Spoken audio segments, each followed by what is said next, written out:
फूलन देवी भी एक लड़की थी जिनकी 11 साल में ही शादी हो गई थी। उनके साथ अत्याचार हुआ, दुराचार हुआ, लेकिन उन्होंने एक संकल्प लिया था कि हम अपने इस प्रतिशोध का बदला हम लेंगे और हम अपनी माताओं बहनों को, अपने इस समाज को, अपने इस मल्लाह समाज को ये हम दिखा देंगे कि कोई एक महिला किसी से कम नहीं होती। उन्होंने बेशक अत्याचार सहा, लेकिन उन्होंने दिखा दिया। जाके जब उन्होंने बदला लिया था, 16-16, 22-22 लोगों को लाइन से खड़ा करके उन्होंने गोली से उड़ाने का काम किया था। तो असली अगर बहुजन समाज की कोई दुर्गा है, अगर पूजने वाली कोई है, तो वो माता फूलन देवी है दोस्तों। इनको याद कर लो, ये असली दुर्गा है। इन्होंने उन सामंतवादी, मनवादी, वो जहर फैलाने वाले जातिवादी लोगों को गोली से भूनने का काम किया था दोस्तों। तो ये मत सोचना कि हम कमजोर हैं, आप कमजोर नहीं हो। आपको माता फूलन देवी से सीख लेनी चाहिए। माताओं के साथ साथ में मेरे भाइयों, आपको भी सीख लेनी चाहिए कि जब वो एक महिला नहीं डरी, नहीं डगमगाई, हजार उनके साथ समस्याएं आई, उनका सारे शारीरिक शोषण किए गए, मारी गई, पीटी गई, सब कुछ उनके साथ अत्याचार, दुराचार हुआ, लेकिन उन्होंने कहा कि अब चाहे कुछ भी हो जाए, हमको अपने समाज को कुछ करके दिखाना है।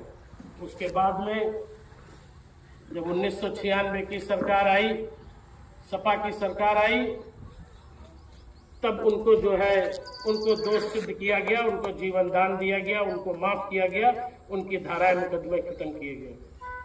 फिर उन्होंने चुनाव लड़ा, सांसद बनी, सांसद बन के भी अपने समाज के लिए संसद में भी आवाज उठाई, लेकिन मनवादियों के पेट में जलन फिर भी थी।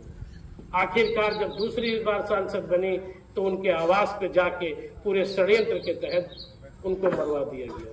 कहीं न कहीं हमारे इस बहुजन समाज की उस शेरनी और वो देवी तुल्य मां की आवाज दबाने का काम इन मनवादियों ने, सामंतवादियों ने किया। मेरी बात को आप गौर करिएगा। और आप लोग सबसे पहले, कुछ लोग कह रहे होंगे ये मनवादी सामंतवादी क्या है। मैं आपको बता देता हूं कम शब्दों में। देखो, मैं पेशे से वकील हूं और मैं बाबा साहब को मानने वाला व्यक्ति हूं, क्योंकि बाबा साहब ने संविधान दिया है।